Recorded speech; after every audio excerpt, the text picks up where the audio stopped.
اللهم افتح علينا حكمتك وانشر علينا من خزائن رحمتك يا أرحم الراحمين. Bismillahirrahmanirrahim. Assalamualaikum warahmatullahi wabarakatuh. Bertemu kita pada kali ini untuk mempelajari tasawuf Islam tingkatan 4, pelajaran 1, Islam adalah cara hidup. Jadi pada kali ini kita akan belajar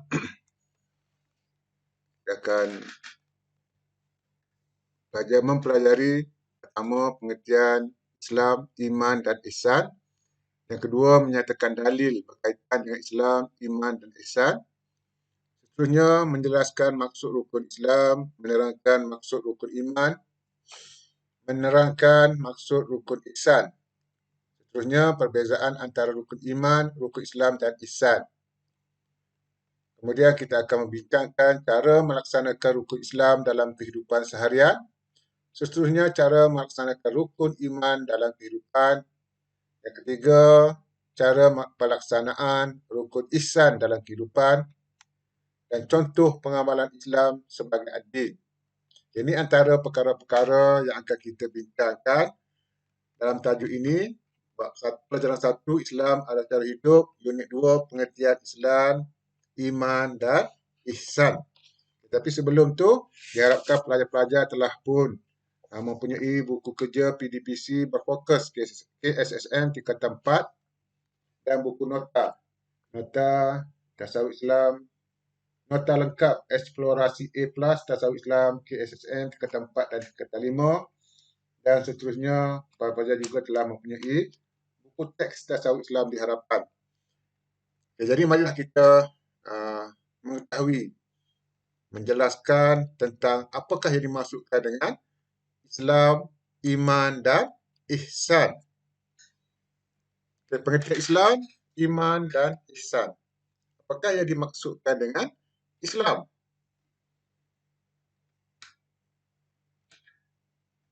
Islam ialah dari segi bahasa bermaksud sejahtera, selamat dan penyerahan. Selamat, sejahtera dan penyerahan. Dari segi istilah ialah taat dan patuh kepada perintah Allah Subhanahu Wa Taala serta meninggalkan larangannya. Manusia akan beroleh kesejahteraan dan keselamatan apabila berserah kepadanya, kepada Allah Subhanahu Wa Taala. Itu maksud Islam. Dari segi bahasa, dari segi penggunaan bahasa ialah selamat ataupun sejahtera ataupun menyerah. Dari segi istilah apa yang perlu kita kendaki dalam pelajaran kita, perkataan Islam itu ialah ni. Dari segi istilah ni, iaitu taat dan patuh kepada perintah Allah. Pertama dia taat, yang kedua dia patuh, dan yang ketiga meninggalkan segala larangan Allah Subhanahu Wa Taala. Islam. Jadi untuk menjadikan Islam kita itu tetap kukuh dan jitu, kita ada rukun dia. Rukun ni perkara yang mesti ada. Perkara yang mesti ada dalam sesuatu ibadat. Jika salah satu daripada perkara ini tertinggal ataupun cacat, maka Islam kita itu tidak akan lengkap, tidak dikira kita sebagai seorang Islam. Apa dia rukun Islam yang mesti ada pada setiap diri orang Islam? Pertama, dia mestilah mengucap 2 kalimah syahadah. Ini yang pertama sekali. Yang pertama sekali, dia mestilah mengucap 2 kalimah syahadah. Asyhadu an la ilaha illallah wa asyhadu anna Muhammadar Rasulullah. Itu yang pertama sekali. Kalau tak ada benda ni, dia tak akan jadi orang Islam. Okay, yang kedua, dia menunaikan solat fardu 5 waktu sehari semalam. Sudah mengucap, mestilah menunaikan solat fardu 5 waktu sehari semalam. Okay, kalau dia mengucap saja tapi tidak menunaikan solat fardu, tidak lengkap Islam dia. Yang ketiga, berpuasa selama sebulan pada bulan Ramadan. Ini rukun yang ketiga. Rukun yang keempat, mengeluarkan zakat bagi yang berkemampuan, yang telah cukup syarat-syaratnya. Dia ada syarat-syarat di sini. Dan yang kelima, mengerjakan haji pada musim haji. Juga ada syarat-syaratnya. Okay. Dalam kelima-lima ni kita mesti melaksanakannya kelima-lima sekali. Kalau seandainya kita tertinggal salah satu, maka Islam kita tidak akan lengkap, tidak sempurna Islam kita. Walau bagaimanapun ada pengecualian dia. Okay? Ada pengecualian. Ada beberapa perkara yang dikecualikan. Ada pengecualian jika terdapat sebarang musakoh ataupun terdapat sebarang kesulitan. Okay. Misalnya yang pertama, mengucap dua kalimah syahadah ni tak ada kompromi. Mesti semua orang mengucap. Sebab benda ni senang. Sebut je mengucap dua kalimah syahadah, mengaku bahawa tiada Tuhan yang berhak disembah malaikat Allah, dan juga kita mengaku bahawa Nabi Muhammad itu adalah pesuruh Allah Subhanahu Wa Taala. Yang kedua, menunaikan solat fardu 5 waktu sehari semalam. Ini juga tidak ada kompromi. Semua orang wajib mendirikan solat 5 waktu sehari semalam. Dia ada cara. Solat dalam keadaan sakit, ada cara dia. Solat semasa musafir, ada cara dia. Tapi yang pasti, solat tu kena lakukan, kena laksanakan, kena dirikan solat tersebut. Yang ketiga, berpuasa pada bulan Ramadan. Berpuasa pada bulan Ramadan, di sini ada pengecualian dia. Jika seandainya kita ada musyakah, ada kesulitan seperti sakit yang sampai tak berdaya untuk berpuasa, maka kita boleh meninggalkan puasa Ramadan pada hari tersebut. Tetapi sini kita mesti digantikan dengan hari-hari yang lain. Okay, yang keempat, mengeluarkan zakat. Mengeluarkan zakat ni juga wajib. Tetapi kewajipan tersebut dia ada syarat dia. Iaitu ke atas orang-orang yang cukup syaratnya, iaitu dia mempunyai lebihan harta. Dan harta-harta tertentu sahaja yang wajib dikeluarkan zakat. Bukan semua harta diwajibkan zakat. Seterusnya, mengerjakan haji. Juga ada syarat tertentu juga. Okay, bukan semua orang wajib menunaikan haji. Walaupun dia wajib, tapi dia ada pengecualian. Pengecualian ini maksudnya dia tidak berpuasa, tidak cukup syarat-syaratnya. Okay, apabila sampai cukup syaratnya, barulah dia kena mengerjakan haji. Okay, ini rukun Islam. Ada 5 perkara yang mesti kita laksanakan. Okay. Jadi harapan saya pelajar telah memahami apakah yang dimaksudkan dengan Islam dan apa dia rukun Islam. Okay, seterusnya iman. Iman dari segi penggunaan bahasa ialah yakin dan percaya. Yakin dan percaya. Seorang itu yakin dan percaya, maka dia telah beriman. Tapi itu segi penggunaan bahasa. Yang kita kendaki dalam pelajaran kita ialah segi istilah. Iman, pertama dia membenarkan dengan hati. Dalam hati dia yakin, dia percaya, dia benarkan dengan hati dia. Okay, kemudian dia menyatakan dengan lidah, berikrar dengan lisan. Dan yang ketiga, dia mestilah beramal, melaksanakan dengan anggota tubuh badan terhadap segala perintah dan suruhan Allah Subhanahu Wa Taala. Ada tiga benda sini, iman. Pertama, dia mesti yakin ataupun membenarkan dengan hati dia. Okay, dalam hati pun dia benar memang itu Allah Subhanahu Wa Taala. Kemudian dia jelaskan, dia ceritakan, dia nyatakan dengan perkataan. Kemudian dia laksanakan dengan anggota tubuh badan, dengan perbuatan dia. Segala perintah Allah Subhanahu Wa Taala. Itu maksud iman. Membenarkan dengan hati, berikrar dengan lidah, ataupun berikrar dengan lisan, dan beramal dengan anggota tubuh badan. Beramal dengan tangan, kaki dan sebagainya. Rukun iman ni ada 6 perkara. Ada 6 benda yang mesti kita laksanakan.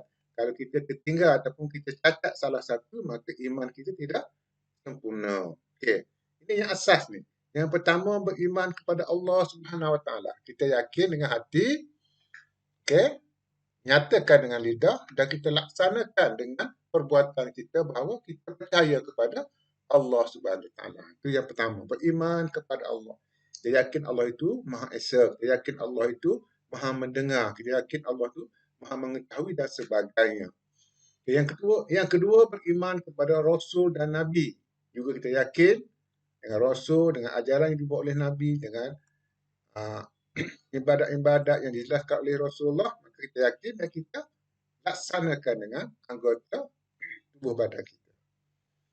Yang ketiga, beriman kepada malaikat, percaya kepada malaikat, bahawa malaikat ini satu makhluk Allah yang ditugaskan oleh Allah untuk menjaga dan meneliti segala perbuatan manusia, juga malaikat juga memberi rezeki kepada manusia dan melaksanakan segala perintah Allah.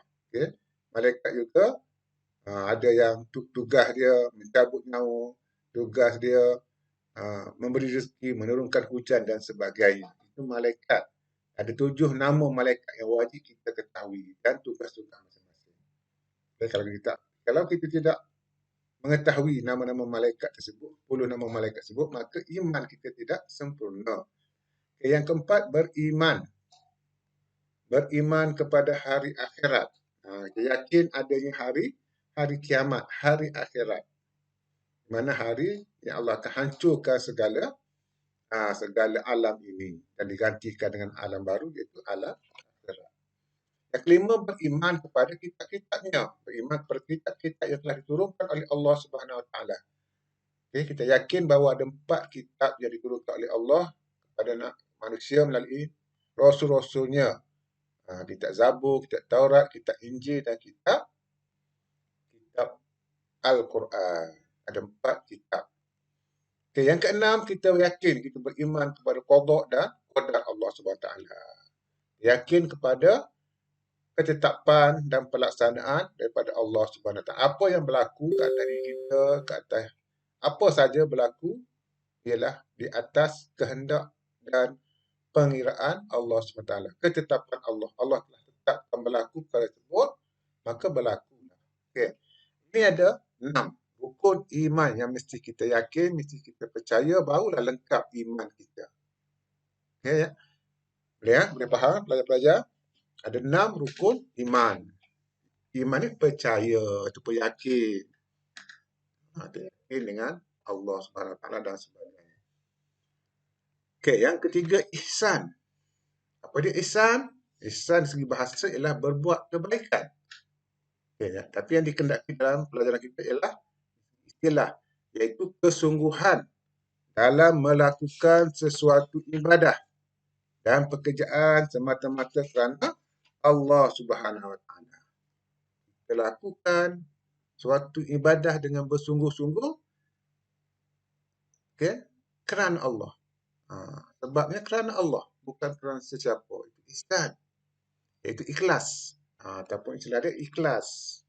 Buat apa saja, belajar ke, bekerja ke, kita lakukan dengan bersungguh-sungguh, mengikut peraturannya kerana Allah Subhanahu Wa Taala. Jadi nak menjadikan rukun ihsan kita itu sempurna, kita mesti ada 3 rukun. 3 perkara yang mesti ada dalam diri kita. Yang pertama, kena ada perasaan takwa. Takwa ni takut kepada Allah. Takwa ni maksudnya takut kepada Allah dengan melaksanakan segala perintah Allah, melaksanakan segala peraturan yang telah ditetapkan oleh Allah dan meninggalkan segala larangan Allah Subhanahu Wa Taala. Mesti ada takwa, baru ada ihsan. Orang yang takut kepada Allah baru dia buat sesuatu kerana Allah, sebab dia yakin kepada Allah. Yang kedua, mesti ada sifat tawakal. Apa dia tawakal? Okey. Tawakal ni ialah kita menyerahkan sesuatu urusan kepada Allah setelah kita berusaha dengan bersungguh-sungguh untuk melaksanakannya. Okey. Tawakal ni panjang. Kalau kita bincang dia lebih panjang perbahasan dia. Okey. Tawakal ni biasanya kita letakkan di belakang sekali. Last sekali baru tawakal. Okay. Sebagai seorang Islam, kita mesti tawakal, serahkan kepada Allah pada permulaan kerja sampai pengakhirannya. Daripada kita start nak kerja, start nak buat sesuatu, nak memulakan sesuatu, kita telah bertawakal pada Allah, serahkan kepada Allah, jelaskan kepada Allah, minta kepada Allah, ya Allah, aku nak buat ni, nak buat suatu perkara ni, Engkau redakanlah, tunjukkanlah, dan jadikanlah pekerjaanku ini pekerjaan yang Engkau redai. Dan akhirnya pekerjaan ini akan berjaya dan diridai olehmu ya Allah. Kita kena jelaskan kepada Allah, ceritakan kepada Allah melalui doa ataupun melalui solat hajat. Lepas tu solat hajat ni kita buat di awal. Di permulaan sesuatu, kita nak buat sesuatu, misalnya nak periksa, awal tahun lagi kita dah tawakal pada Allah. Kita dah menunaikan solat hajat. Minta tolong dengan Allah, minta tolong sampailah berakhirnya peristiwa tersebut, hingga sampai ke matlamatnya. Okay. Itu tawakal. Tawakal ni menyerah kepada Allah, serahkan segala urusan kepada Allah Subhanahu Wa Taala. Dan tapi dengan syarat kita juga telah berusaha dengan bersungguh-sungguh. Dan rukun ihsan yang ketiga ialah ikhlas. Melakukan sesuatu kerana Allah Subhanahu Wa Taala, semata-mata kerana Allah. Apa maksud ikhlas? Okay. Ada orang kata ikhlas ni kita kerja tanpa mengharapkan pembalasan. Buat sesuatu tanpa mengharapkan pembalasan. Itu konsep yang silap. Ikhlas ni kita ialah harapkan kepada Allah. Balasan tu setiap pekerjaan kita nakkan pembalasan. Kita buat sesuatu kita inginkan balasan, kita inginkan ganjaran. Kita buat kebaikan, Allah kita yakin bahawa Allah akan bagi kebaikan, ganjaran kebaikan kepada kita. Ikhlas. Okay? Bukan kita buat sesuatu kita tak ada, tidak mengharapkan pembalasan. Tak, kita mesti harapkan pembalasan yang baik. Kita buat sesuatu pekerjaan, kita mesti yakinkan, kita harapkan dalam diri kita tu, kita ikhlaskan diri kita, kita harapkan pembalasan daripada Allah, balasan yang baik daripada Allah Subhanahu Wa Taala, termasuk ikhlas. Okey, ini pengertian Islam, iman dan ihsan. Jadi harapan saya semua pelajar dapat menyatakan apa dia Islam, apa dia iman dan apa dia ihsan. Okey. Islam ni, apa dia Islam? Islam ni adalah taat dan patuh kepada perintah Allah. Iman ni yakin, percaya kepada Allah, Rasul, malaikat, akhirat, kitab, qada dan qadar. Dengan kita membenarkan dalam hati, menyatakan dengan perkataan dan melakukan dengan anggota tubuh badan kita. Okey. Dan yang ketiga, ihsan. Semua dah lengkap, kita dah ada Islam, kita dah buat solat dan sebagainya, kita juga yakin kepada Allah, yakin kepada qada dan qadar dan sebagainya, kita mesti mengharapkan kepada Allah. Ikhlaskan, serahkan kepada Allah. Itu ihsan. Semua yang kita laksanakan, kita kerjakan, kita lakukan, kita harapkan, sembahkan kepada Allah. Itu ihsan.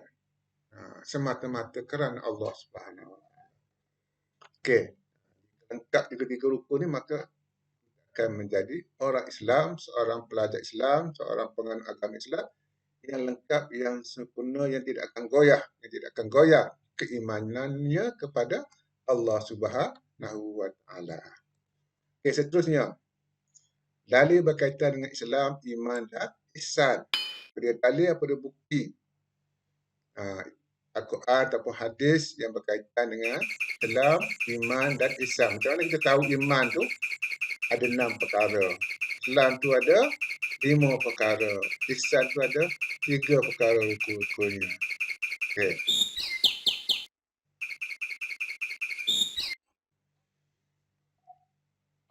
Ni dalil, ni hadis. Dalil hadis, riwayat hadis yang diriwayatkan oleh Bukhari dan Muslim.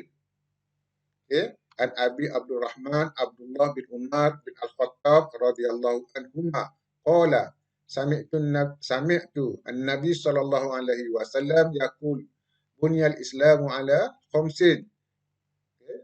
Syahadati an la ilaha illallah wa anna Muhammadar Rasulullah wa iqamis salah wa ita'i zakah wal hajj al bait wa shaumi Ramadan. Rawahul Bukhari wa Muslim. Okey. Hadis daripada Abi Abdurrahman Abdullah bin Umar Al-Khattab radhiyallahu anhuma. Okey. Qala Abi Abdurrahman ni diambil daripada Abdullah bin Umar.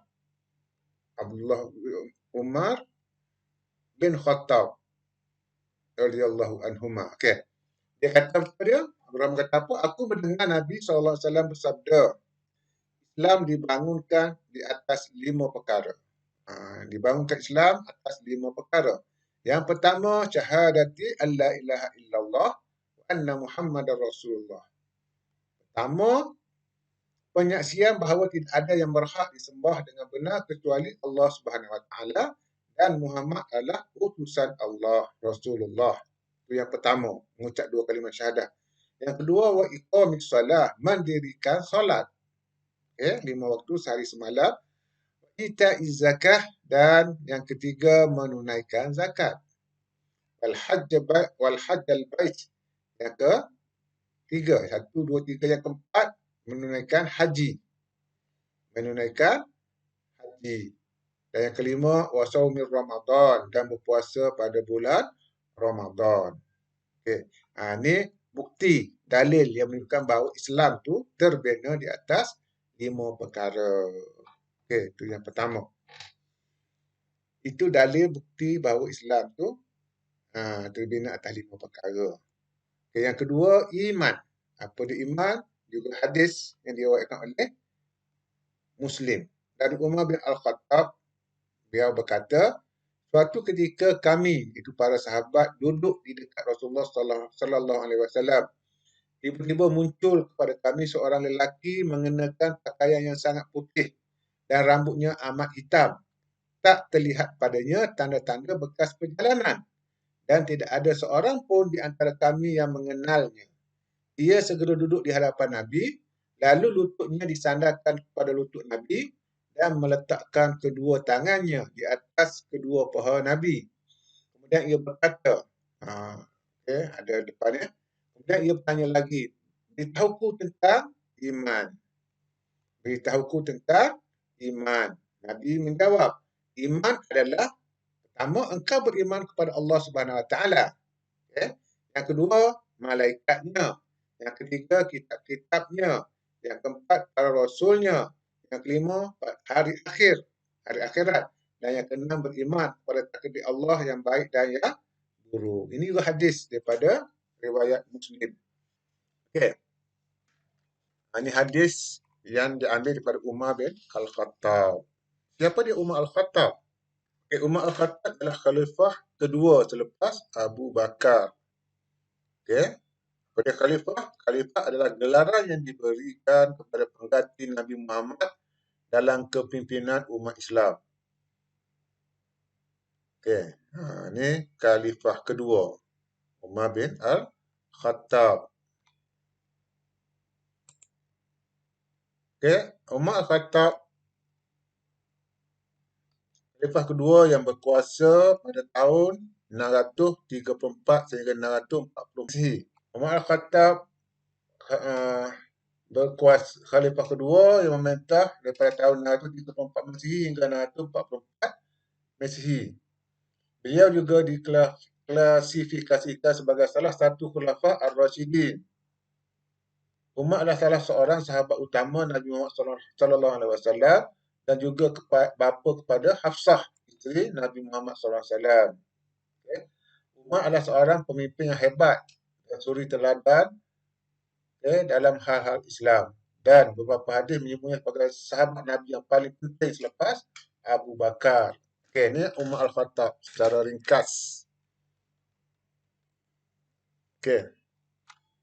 Itu dalil iman, Islam dan ihsan. Ini dalil ihsan.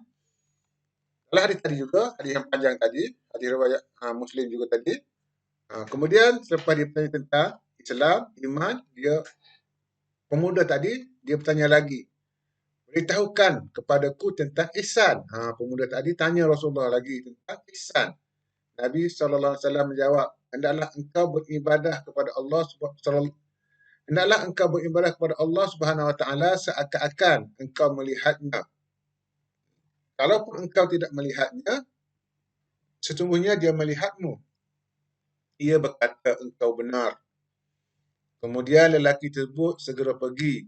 Aku pun terdiam sehingga Nabi bertanya kepadaku, wahai Umar, tahukah engkau siapa yang bertanya tadi? Aku menjawab, Allah Subhanahu Wa Taala dan Rasulnya lebih mengetahui. Dia bersabda, dia adalah Jibril yang mengajarkan kalian tentang agama kalian. Hadis riwayat Muslim. Dia adalah Jibril. Jadi ini ihsan, iaitu kita beribadat kepada Allah seolah-olah kita melihatnya. Kalau kita dapat melihatnya juga, maka sesungguhnya sudah semestinya Allah melihat kita. Jadi kita mesti buat sesuatu itu dengan pertama dengan betul, yang kedua dengan sempurna dan yang ketiga dengan sepenuh hati. Itu maksud ihsan. Okey. Jadi lepas pemuda tersebut pergi, Rasulullah bertanya kepada Umar. Aku menjawab, Allah dan Rasulnya lebih mengetahui. Dia adalah Jibril. Apa dia Jibril? Jibril, siapa dia Jibril? Okey, kita tengok siapa dia Jibril. Jibril adalah malaikat yang muncul dalam ajaran Islam, ajaran agama samawi. Semua agama samawi, agama langit menjelaskan tentang Jibril. Dalam ajaran agama samawi, Jibril dianggap sebagai pemimpin malaikat dan ditugaskan untuk menyampaikan wahyu dan mengajarnya kepada para nabi dan menyampaikan wahyu dan mengajarnya kepada para nabi dan rasul. Dialah yang Maha melihat lagi mengetahui. Okey. Ini ada macam-macam ceritalah. Jibril dalam bahasa Jibril dalam bahasa Arab adalah malaikat yang muncul dalam ajaran agama langit, agama samawi. Dalam agama samawi, Jibril dianggap sebagai pemimpin malaikat, ketua malaikat dan ditugaskan untuk menyampaikan wahyu dan mengajarkan kepada Nabi dan Rasul. Okay, ini Jibril. Okay, jadi kita faham di mana datangnya rukun Islam, rukun iman dan rukun ihsan daripada hadis Rasulullah SAW, daripada cerita tentang seorang pemuda datang berjumpa Rasulullah dan bertanya tentang Islam, iman dan ihsan. Dan pemuda tersebut ialah malaikat Jibril.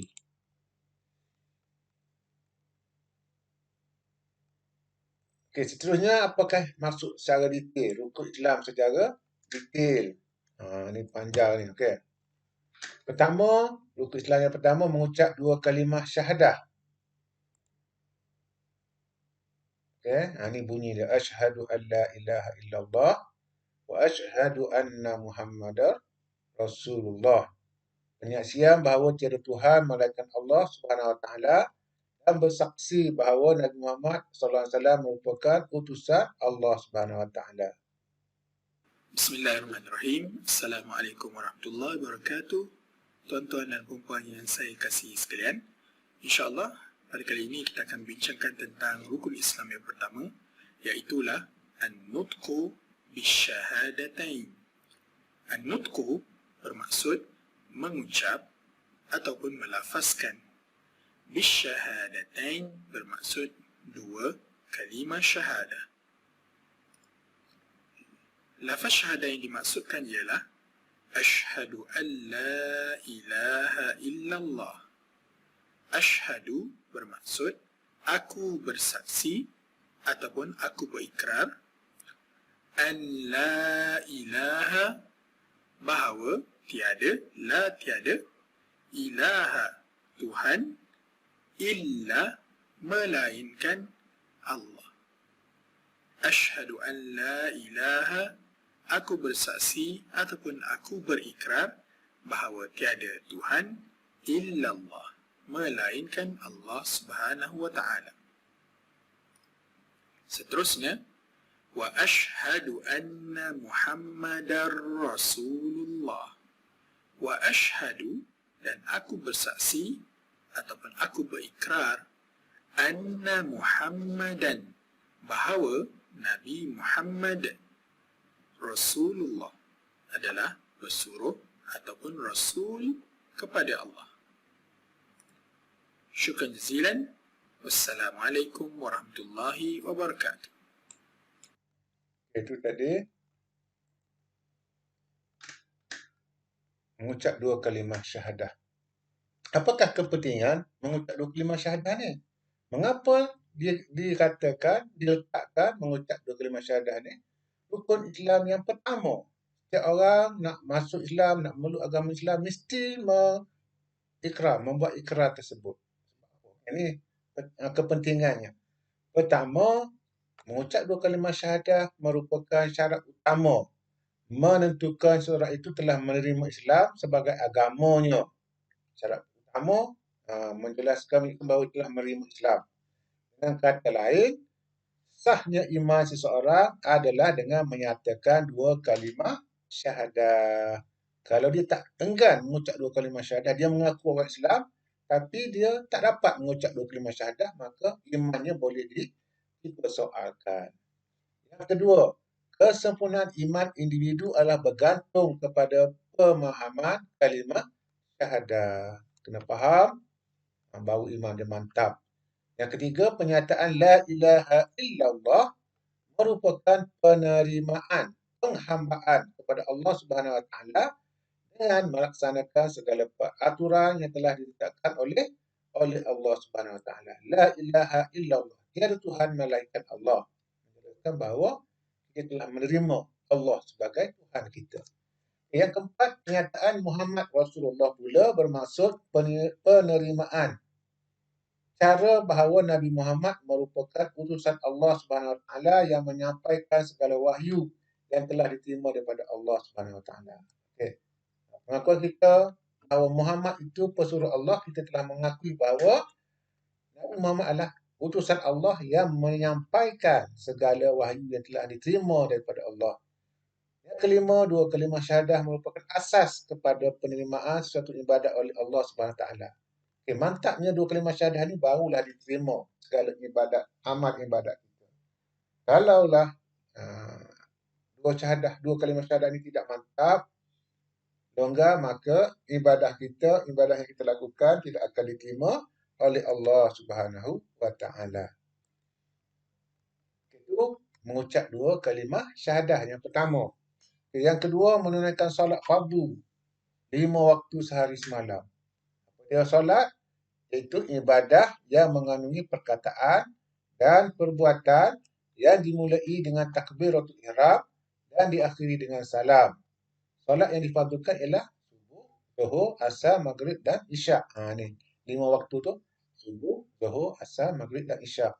Kalau dia solat, ibadat yang mengandungi perkataan. Yang pertama perkataan, yang kedua perbuatan. Dia ada gabungan perkataan dan perbuatan.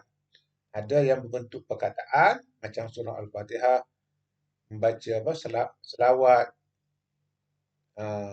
membaca tahiyat akhir, dan ada yang berbentuk perbuatan, rokok, sujud, qiyam dan sebagainya.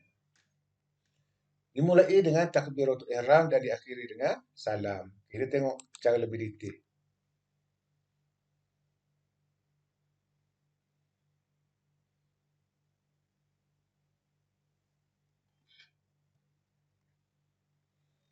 Okey, dijelaskan lagi. Solat ialah ibadah yang mengandungi perkataan dan perbuatan yang dimulai dengan takbiratul ihram dan diakhiri dengan salam ke kanan. Solat diwajibkan ada 5, solat subuh ada 2 rakaat, solat zuhur ada 4 rakaat, solat asar ada 4 rakaat juga, solat maghrib ada 3 rakaat dan solat isyak ada 4 rakaat. Kita tengok video solat. Allahu Akbar. Allahu Akbar kabira walhamdulillahi kathira wa subhanallahi bukratan wa asila. Inni wajjahtu wajhiya lilladhi fataras samawati wal arda hanifan musliman wa ma ana minal musyrikin. Inna salati wa nusuki wa mahyaya wa mamati lillahi rabbil alamin. La syarika lahu wa bidzalika umirtu wa ana minal muslimin. Bismillahirrahmanirrahim. Alhamdulillahi rabbil alamin. Ar-Rahmanirrahim. Maliki yaumiddin. إياك نعبد وإياك نستعين اهدنا الصراط المستقيم صراط الذين أنعمت عليهم غير المغضوب عليهم ولا الضالين آمين. بسم الله الرحمن الرحيم. قل هو الله أحد الله الصمد لم يلد ولم يولد ولم يكن له كفوا أحد. الله أكبر. سبحان ربي العظيم وبحمده سبحان ربي العظيم وبحمده سبحان ربي العظيم وبحمده سمع الله لمن حمده. ربنا لك الحمد ملء السماوات وملء الأرض وملء ما شئت من شيء بعد. الله أكبر. سبحان ربي الأعلى وبحمده سبحان ربي الأعلى وبحمده سبحان ربي الأعلى وبحمده. الله أكبر. رب اغفر لي وارحمني واجبرني وارفعني وارزقني واهدني وعافني واعف عني. الله أكبر. سبحان ربي الأعلى وبحمده سبحان ربي الأعلى وبحمده سبحان ربي الأعلى وبحمده. الله أكبر.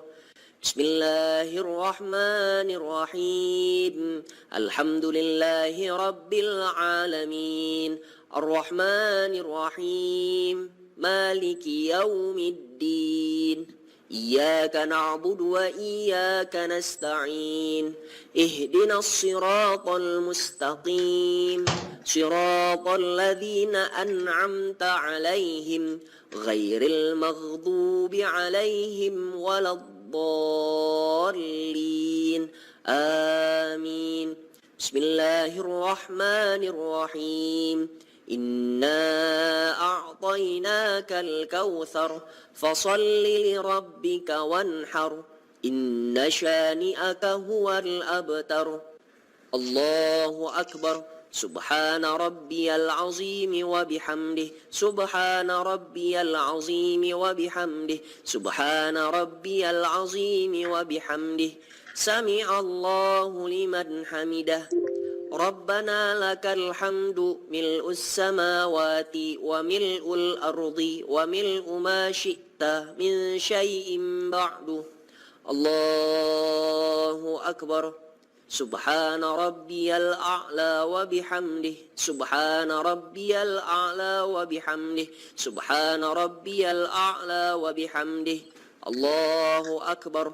رب اغفر لي وارحمني واجبرني وارفعني وارزقني واهدني وعافني واعف عني.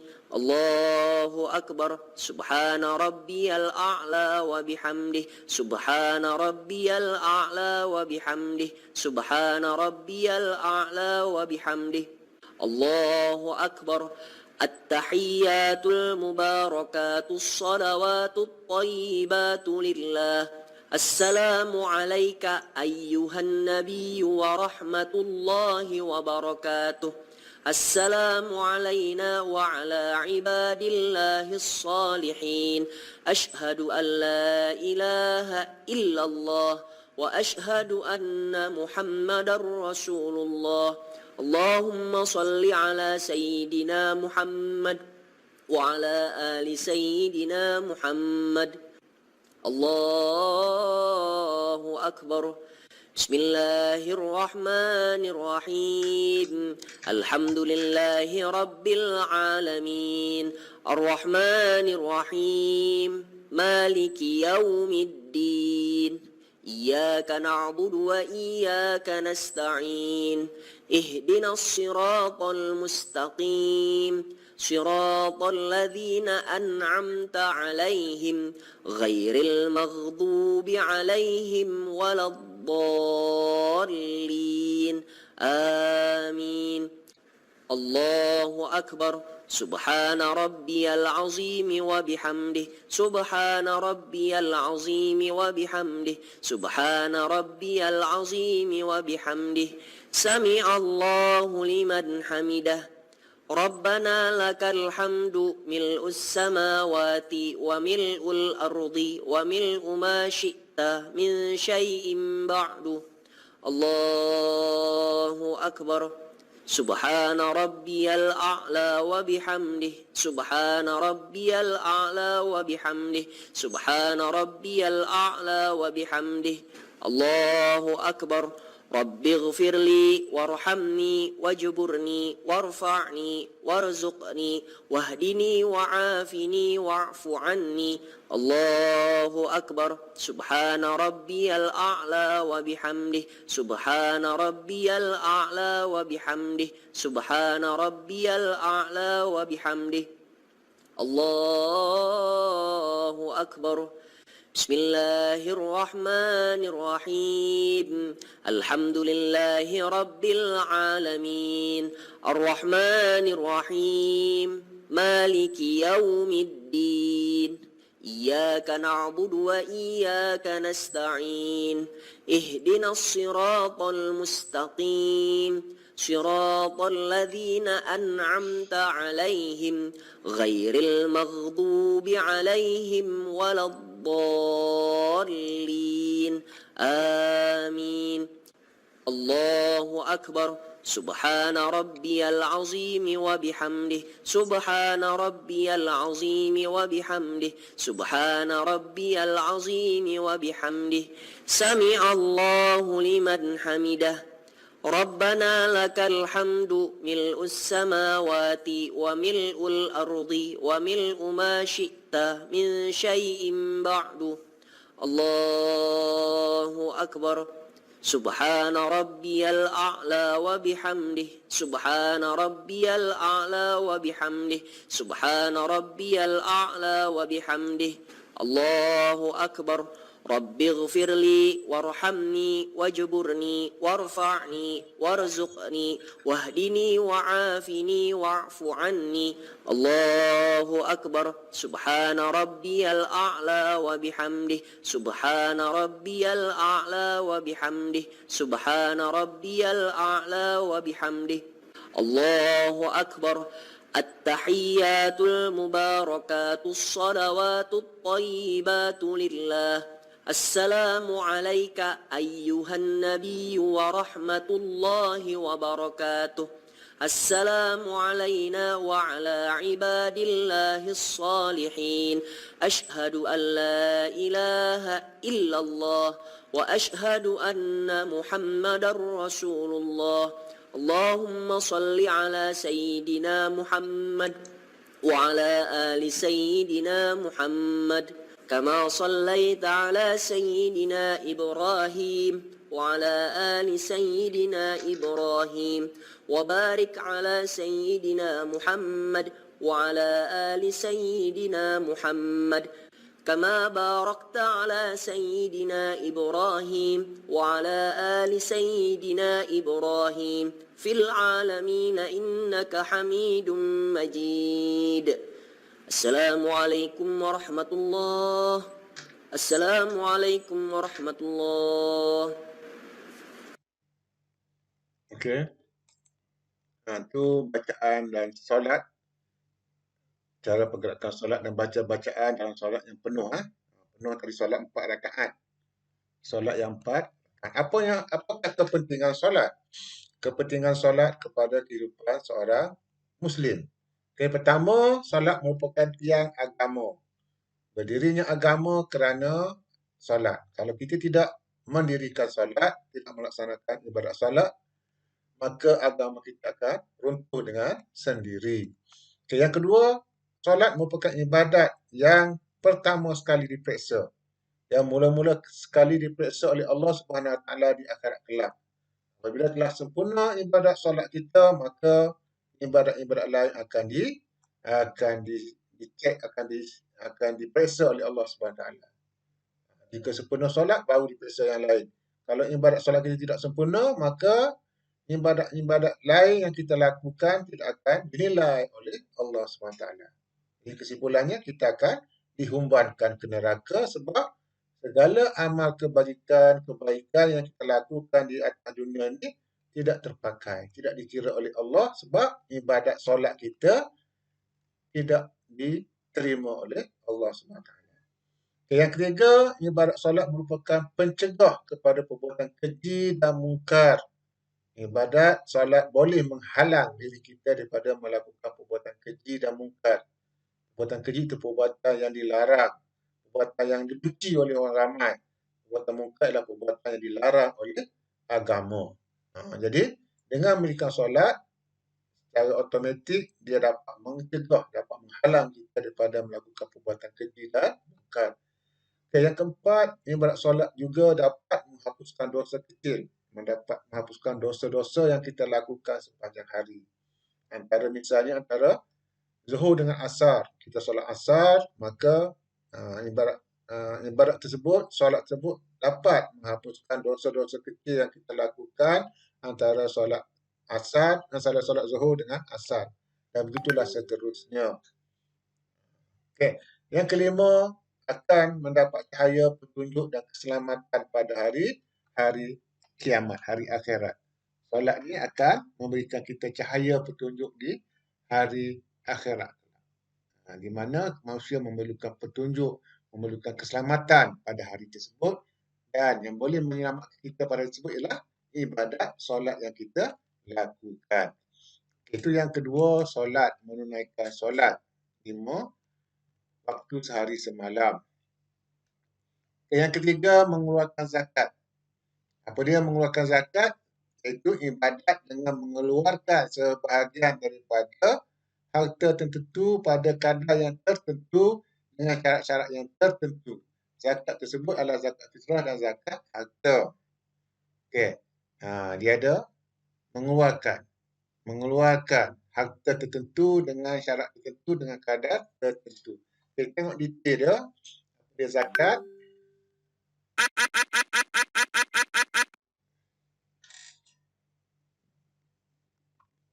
Zakat ada dua jenis, zakat harta dan zakat fitrah.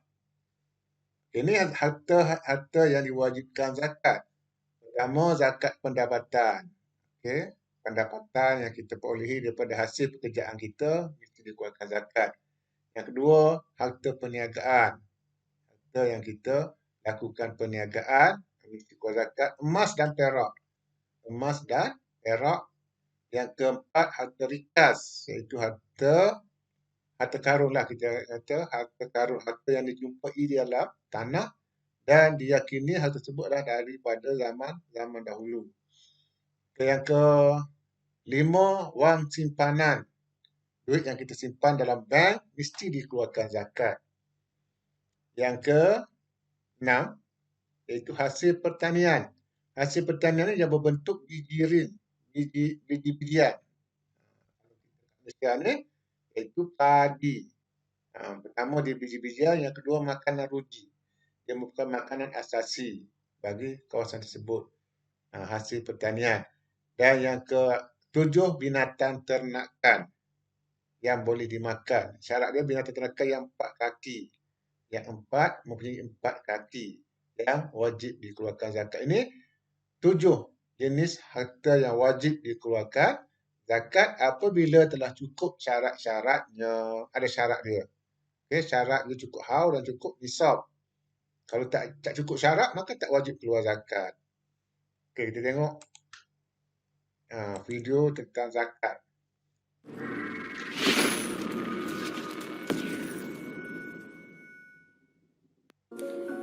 Assalamualaikum. Bersama saya dari Pusat Kutipan Zakat Pahang.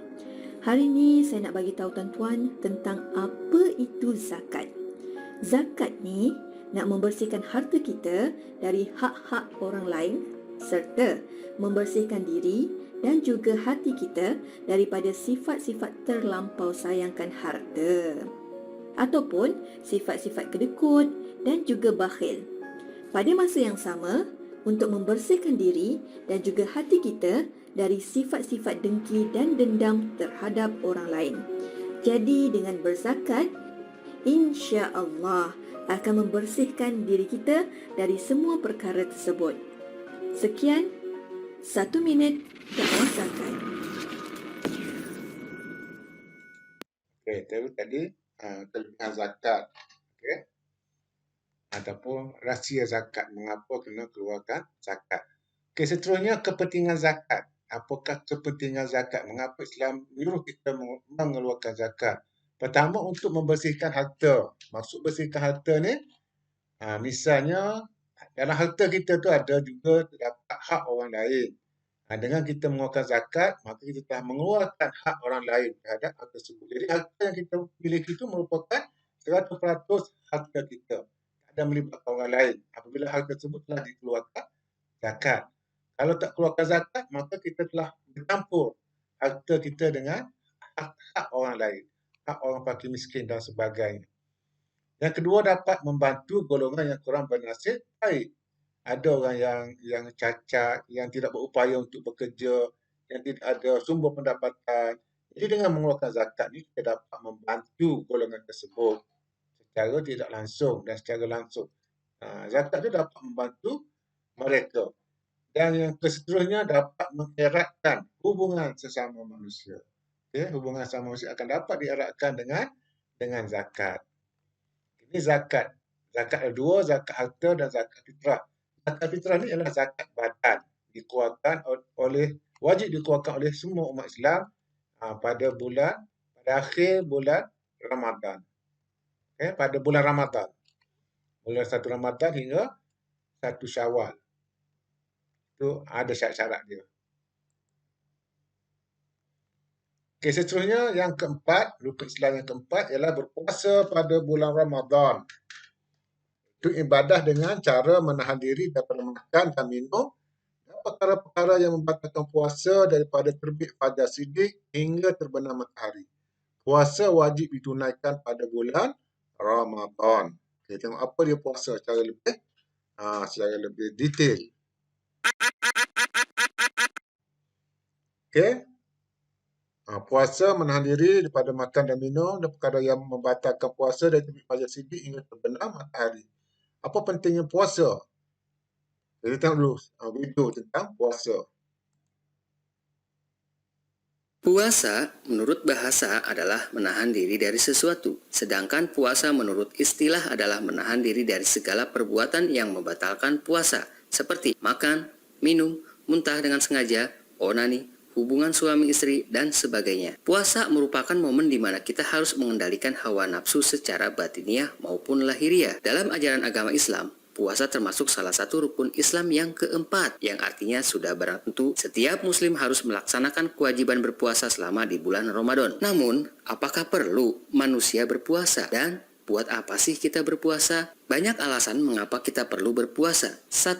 Sebagai bentuk manifestasi pernyataan keimanan. Artinya, jika Anda sebagai seorang muslim yang beriman, maka sudah tentu harus membuktikan keimanan Anda kepada Allah Subhanahu wa Ta'ala. 2. Sebagai pengendali hawa nafsu. Sebagai makhluk ciptaan Allah yang memiliki hawa nafsu, manusia tidak lepas dari sifat serakah, angkuh, sombong, pelit, syahwat, dan lain sebagainya. Untuk itulah perlu adanya kontrol dari manusia, misalnya dengan cara berpuasa. 3. Sebagai pelatihan disiplin diri. Artinya, membiasakan kedisiplinan secara ibadah maupun sosial. Misalnya, sholat tepat waktu, sholat malam, bangun sebelum subuh, saling membantu terhadap sesama, dan berbagi rezeki. 4. Sebagai pelatihan ketabahan dan kesabaran. Dengan berpuasa, kita dilatih untuk tetap bersabar serta tabah dalam menghadapi ujian. Misalnya, sabar menunggu datangnya berbuka puasa, tabah menghadapi rasa lapar dan haus. 5. Sebagai pembersih kotoran secara rohani dan jasmani. Dengan berpuasa, kita dapat mengontrol hal-hal buruk yang berdampak mengotori hati manusia, serta dapat mengontrol makanan yang masuk ke dalam perut manusia. 6. Puasa sebagai pola hidup sehat. Dalam ilmu kedokteran, secara ilmiah, puasa dapat membentuk pola hidup manusia lebih sehat dan lebih bugar. Dalam konsep Islam, puasa tidak hanya sekedar menahan diri dari makan, minum, hubungan suami istri, dan hal-hal yang membatalkan puasa secara fisik, tetapi juga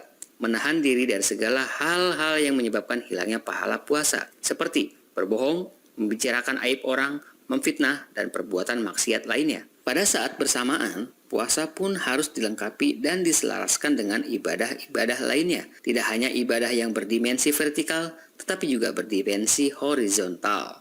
Karena itulah mengapa manusia perlu berpuasa. يا أيها الذين آمنوا كتب عليكم الصيام كما كتب على الذين من قبلكم لعلكم تتقون. Okey, tadi video mengapa kita kena puasa. Okey, tengok video yang satu lagi. Video yang Maksud ketiga. puasa. Puasa bermaksud menahan diri dari makan dan minum dan perkara yang membatalkan puasa dari terbit fajar hingga terbenam matahari. Tapi puasa bukan sekadar tak makan dan tak minum sahaja. Puasa juga bermaksud kita perlu menjaga tingkah laku kita dengan sebaik-baiknya. Semua anggota badan kita perlulah dijaga, seperti mulut, mata, telinga dan tangan. Sebagai contoh, kita perlulah cakap perkara yang baik-baik sahaja dan banyak membantu orang lain. Banyak kelebihan kalau kita amalkan puasa yang betul. Jadi marilah kita berpuasa dengan kefahaman yang sebenar. Selamat berpuasa. Okey. Jadi kita telah tengok apa dia puasa dan harapan saya saya telah faham apakah yang dimaksudkan dengan puasa. Jadi kepentingan puasa pada bulan Ramadan, apa pentingnya puasa? Pertama, dapat melahirkan sifat takwa kepada Allah. Takut kepada Allah. Yang kedua, puasa dapat melemahkan syahwat yang menjadi punca kepada kemaksiatan. Yang ketiga, doa orang yang berpuasa akan dimakbulkan oleh Allah Subhanahu Wa Taala. Dan yang keempat, akan melahirkan keinsafan kepada orang susah dan kurang bernasib baik. Itu kepentingan puasa kepada manusia. Dan akhir sekali, mengerjakan haji. Rukun Islam yang kelima iaitu mengerjakan haji. Haji ialah ibadah dengan mengunjungi Baitul Haram di Mekah pada bulan-bulan tertentu untuk mengerjakan ibadat dengan syarat-syarat tertentu. Ibadat haji wajib ditunaikan sekali seumur hidup. Itu haji. Mengunjungi Baitullahil Haram di Mekah.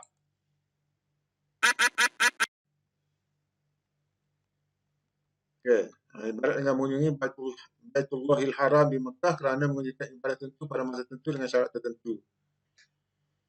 Apa kepentingan haji? Dapat menghapuskan dosa dan kesalahan yang telah lalu. Okay. Bila kita menaikkan haji dan haji kita haji mabrur, Allah kata ganjaran bagi orang yang mendapat haji yang mabrur, haji yang diterima oleh Allah, ganjarannya ialah syurga. Tidak ada ganjaran lebih besar kepada manusia melainkan syurga. Semua kita lakukan ibadah, lakukan perkara-perkara kebaikan adalah untuk mendapatkan syurga daripada Allah Subhanahu Wa Taala. Yang kedua, dapat mengeratkan hubungan silaturahim dengan umat Islam dari negara lain.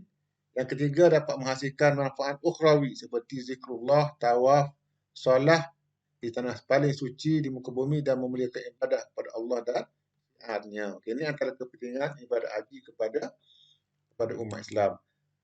Labbaik Allahumma labbaik, labbaik la syarika lak labbaik, innal hamda wan ni'mata laka wal mulk la syarika lak.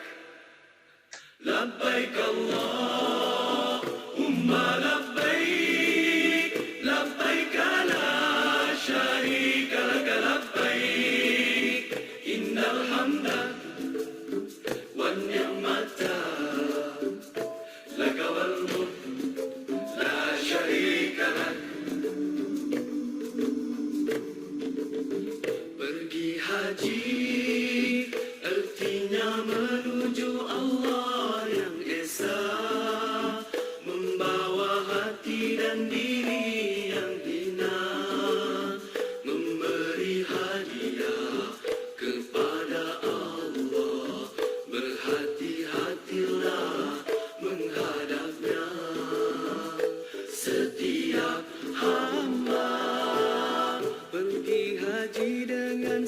segala yang baik, hati yang baik, akhlak yang baik, harta yang halal, hati yang bersih, niat yang suci, amal mulia.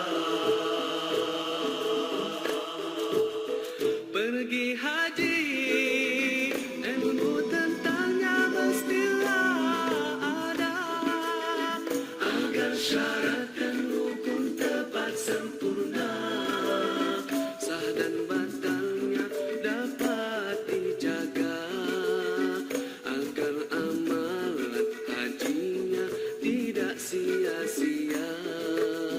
Tata tertib dan akhlak kenalah jaga, buatlah dengan tenang serta tawaduk, sabar dan tolak ansur mestilah ada, jangan berkasar merempuh manusia.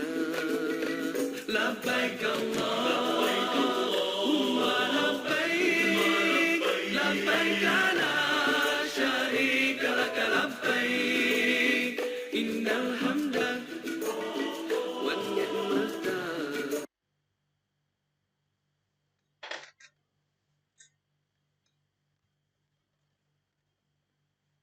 Okey, ni ibadat haji secara ringkas. Jadi itu antara kelima-lima rukun Islam yang telah kita bincangkan.